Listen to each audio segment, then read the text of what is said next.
मैं जापान के सबसे ब्राइट स्टूडेंट्स में से एक था, इसलिए हर बार क्लास में टीचर्स मुझसे ही सवाल किया करते थे। साए की तरह रियूक हमेशा मेरे साथ ही रहने लग गया था। शुक्र है तुम्हारी क्लास ओवर हो गई लाइट। अब ये बताओ कि हमें चलना कहाँ पर है? मुझे छोड़ के मत जाओ। मुझसे बात मत करो, नहीं तो सारे सोचेंगे कि ये पागल अपने आप से बात कर रहा है। तुम कितने बोरिंग हो। देखो मैं बोरिंग नहीं हूँ, लेकिन बहुत सारे लोग हैं जिनको निपटाना है। तुम काफी मेहनत कर रहे हो। बर्बाद करने के लिए मेरे पास वक्त नहीं है रियूक। फिर मैं रियूक को बताता हूँ कि मेरे पास बहुत ही लिमिटेड टाइम है। स्कूल से आने के बाद और सोने से पहले तक के वक्त में ही मुझे सारे क्रिमिनल्स का नाम डेथ नोट में लिखना है, इसलिए मैं वक्त ज़ाया नहीं कर सकता। वैसे भी ज़्यादा सोना सेहत के लिए खतरनाक होता है, और अगर दुनिया को बेहतर जगह बनानी है तो मुझे अपनी नींद की आहुति देनी पड़ेगी।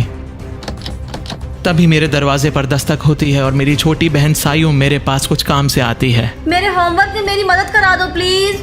इसे होमवर्क के लिए अभी आना था। मैथ्स में कुछ प्रॉब्लम है, प्लीज मेरी हेल्प कर दो। ठीक है, बताओ क्या प्रॉब्लम है। और तभी रियूक एक बहुत बड़ा राज खोलता है।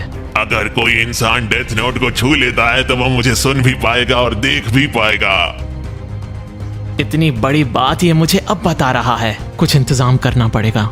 बीते कुछ दिन में हुई मौतों की वजह से पुलिस डिपार्टमेंट में हड़कंप छाया हुआ था। पुलिस मानो एक छोटे से बच्चे की तरह मेरे सामने लाचार नजर आ रही थी। पुलिस का कोई भी पैंतरा, कोई भी चाल कुछ काम नहीं कर रहा था। पुलिस डिपार्टमेंट के अंदर ही बहुत कॉन्ट्राडिक्शंस थी। कुछ लोग बहुत खुश थे क्योंकि क्रिमिनल्स का खुद ब खुद सफाया हो रहा था, लेकिन दूसरी तरफ पुलिस के चीफ इस बात से बेहद नाखुश थे क्योंकि उनकी नाक के नीचे एक शख्स बाकी सारे लोगों का बेरहमी से कत्ल कर रहा था। इस बात में कोई दो राय नहीं थी कि मरने वाले सारे क्रिमिनल्स और बहुत बड़े बड़े आतंकी थे, लेकिन ऐसे किसी का कत्ल करना, वो भी कानून को अपने हाथ में लेकर, ये पुलिस से बिल्कुल बर्दाश्त नहीं हो रहा था। पुलिस डिपार्टमेंट को सबसे ज्यादा परेशान ये बात कर रही थी कि भला कोई कैसे रहस्यमयी तरीके से ऐसे इंसानों का कत्ल कर सकता है। कुछ लोगों का ये भी मानना था कि ये काम एक बहुत बड़ी ऑर्गेनाइजेशन के तहत हो रहा है। CIA और FBI को बुलाने की बातें जोरों पर चल रही थीं। पुलिस के बहुत बड़े बड़े अधिकारी अभी तक इस बात को मान रहे थे कि शायद ये महज एक बहुत बड़ा इत्तेफाक है जो एक साथ सारे क्रिमिनल्स रहस्यमयी तरीके से मर रहे हैं। पोस्टमार्टम रिपोर्ट्स में ज्यादातर मरने की वजह दिल का दौरा पड़ना ही बताया जा रहा था। आपस में काफी माथापच्ची करने के बाद पुलिस ऑफिसर्स इस निष्कर्ष पर आते हैं कि अब उसको बुलाना पड़ेगा जिससे पूरी दुनिया के आतंकी थर थर कांपते हैं। उसका नाम है एल, जो अपराधियों के वाकई एल लगा देता है। एल का पूरा नाम, उसका पता, उसका ठिकाना, उसका चेहरा, उसके बारे में कोई कुछ नहीं जानता, लेकिन उसने आज तक जितने भी केस लिए हैं उसने हर केस को सॉल्व किया है। पुलिस ये बात समझ चुकी थी कि एल को बुलाने के अलावा उनके पास और कोई चारा नहीं बचा था। एल अपने हर काम को बहुत डिफरेंटली करता है। उसके काम करने का तरीका बिल्कुल अलग है, और तो और उससे कांटेक्ट करना भी पुलिस के हाथ में नहीं था। तभी वटारी वहां पर आते हैं जो एल के साथ काम करते हैं। वो पुलिस को बताते हैं कि एल ऑलरेडी इस केस पर काम करना चालू कर चुका है। पूरी दुनिया में एल से सिर्फ और सिर्फ वटारी ही कांटेक्ट कर सकते हैं, और एक बहुत ही कमाल की बात यह है कि वटारी के बारे में भी कोई कुछ नहीं जानता। सारे चुप हो जाओ, अब सिर्फ एल बोलेंगे। मेरे प्यारे पुलिस के दोस्तों, आप घबराने की जरूरत नहीं है, मैं आ चुका हूँ। हम यहाँ पर क्या कर रहे हैं लाइट, कुछ तो बताओ। अगर किसी ने डेथ नोट को छू लिया तो मेरे लिए बहुत बड़ा खतरा हो सकता है रियूक, इसलिए मैं इसे ठिकाने लगाने आया हूँ। मैं ये सब अपने परिवार की सुरक्षा के लिए कर रहा था। मैं नहीं चाहता था कि मेरी किसी भी हरकत की वजह से मेरे परिवार के ऊपर कोई भी आंच आए। दूसरी तरफ एल अपनी वर्चुअल मीटिंग में पुलिस से सपोर्ट मांगता है, और वो ये भी कहता है जो आतंकी है, जो कल्प्रिट है, वो जापान में ही है।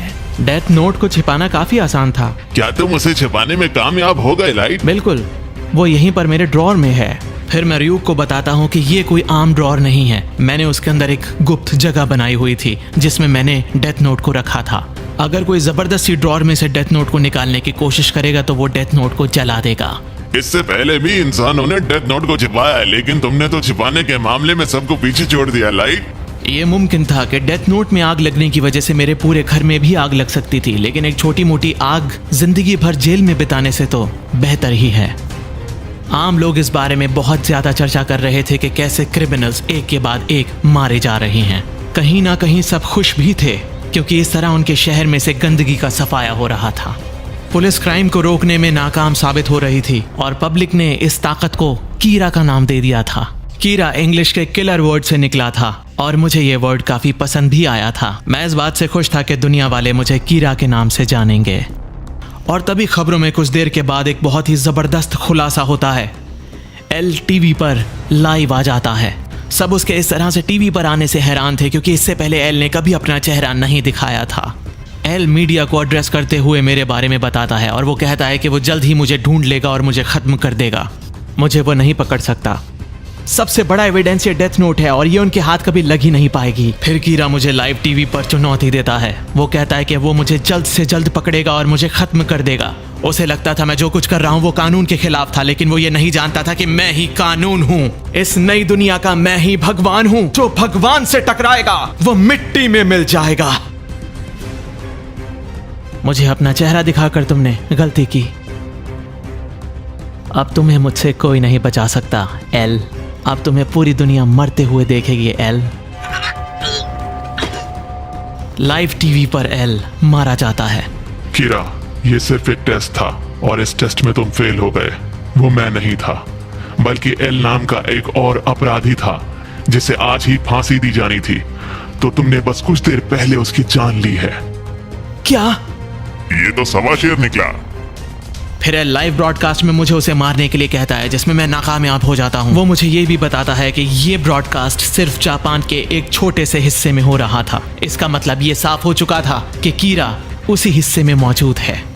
देखते हैं पहले एल मुझे ढूंढता है या फिर मैं एल को ठिकाने लगाता हूँ। अजीब बात है, दोनों एक दूसरे को मारना चाहते हैं और दोनों ने एक दूसरे का चेहरा नहीं देखा हुआ। इस गेम में बहुत मजा आने वाला है। इंसान वाकई काफी इंटरेस्टिंग होते हैं।